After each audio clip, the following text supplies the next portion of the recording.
हम दोस्तों, आप सबका मेरे चैनल प्रयोग बजलू में स्वागत। वट सावित्री व्रत ज्येष्ठ माह में कृष्ण पक्ष की अमावस्या तिथि को मनाया जाता है। इस बार वट सावित्री का व्रत 6 जून को रखा जाएगा। इस दिन सुहागिन महिलाएं पति की लंबी उम्र के लिए व्रत रखती हैं। वट सावित्री व्रत के दिन बरगद या वट के पेड़ की पूजा की जाती है। सनातन धर्म में वट सावित्री व्रत का बेहद विशेष महत्व है। ये व्रत महिलाएं अपने पति की लंबी उम्र की कामना के लिए रखती हैं। इस दिन महिलाएं बरगद या वट की पूजा करती हैं।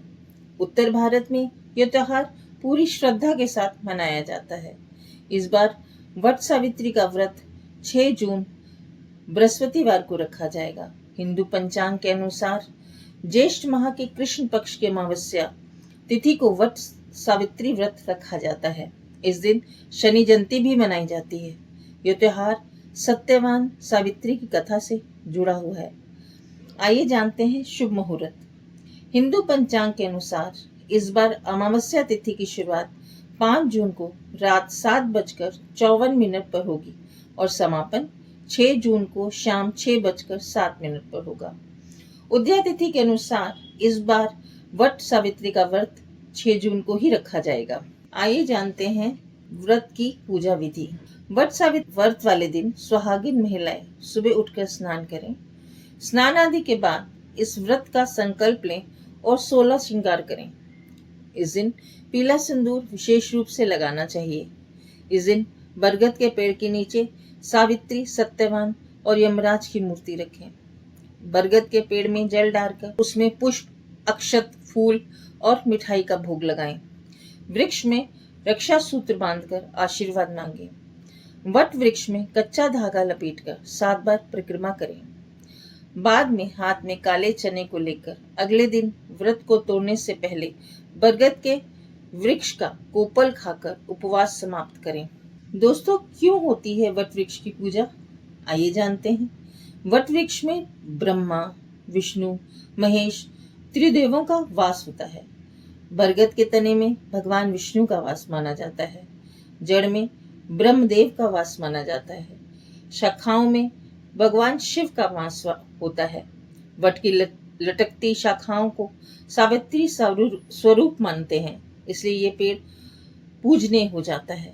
वट वृक्ष लंबे समय तक अक्षय रहता है, इसलिए इसे अक्षय वट भी कहते हैं। यही कारण है हिंदू धर्म में इस वृक्ष को पूजनीय माना जाता है। आओ दोस्तों, अब वट सावित्री की कथा कहते हैं। पौराणिक मान्यताओं के मुताबिक अश्वति नाम के धर्मात्मा राजा राज्य करते थे। उनकी कोई संतान नहीं थी। राजा ने संतान प्राप्ति के लिए यज्ञ करवाया, जिसके कुछ समय बाद उन्हें एक कन्या की प्राप्ति हुई। उसका नाम उन्होंने सावित्री रखा। विवाह योग्य होने पर सावित्री को वर खोजने के लिए कहा गया, तो उसे धूमसेन के पुत्र सत्यवान को पति रूप में वरण किया। ये बात जब नारद जी को मालूम हुई तो वे राजा अश्वपति से बोले कि सत्यवान अल्पायु है, 1 वर्ष बाद ही उनकी मृत्यु हो जाएगी। नारद जी की बात सुनकर उन्होंने पुत्री को समझाया।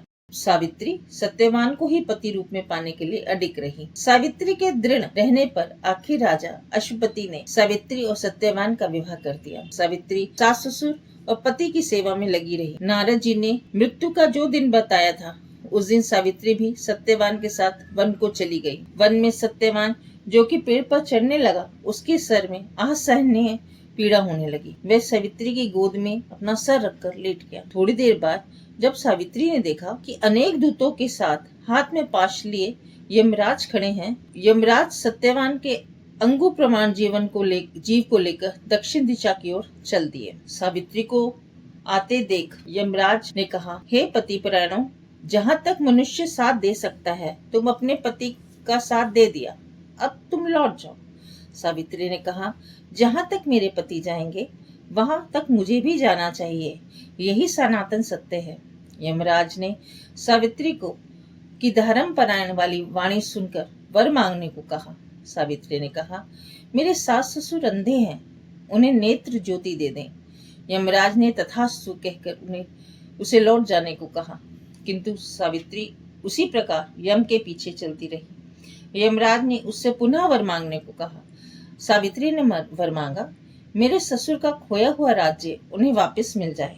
यमराज ने तथास्तु कह के उन्हें लौट जाने को कहा, परंतु सावित्री अडक रही। सावित्री की पति भक्ति व निष्ठा देखकर यमराज पिघल गए। उन्होंने एक और वर मांगने के लिए कहा।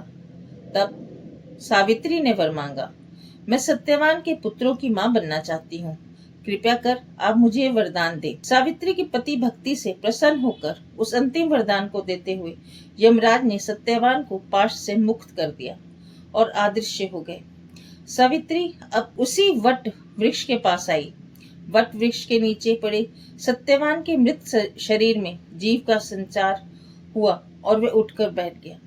सत्यवान के माता पिता की आंखें ठीक हो गई और खोया हुआ राज्य वापस मिल गया। दोस्तों, जिस तरह सावित्री ने अपने सुहाग को यमराज के हाथों से बचा लिया, वैसे ही आप सबका सुहाग की दीर्घायु हो, आप सब खुश रहें।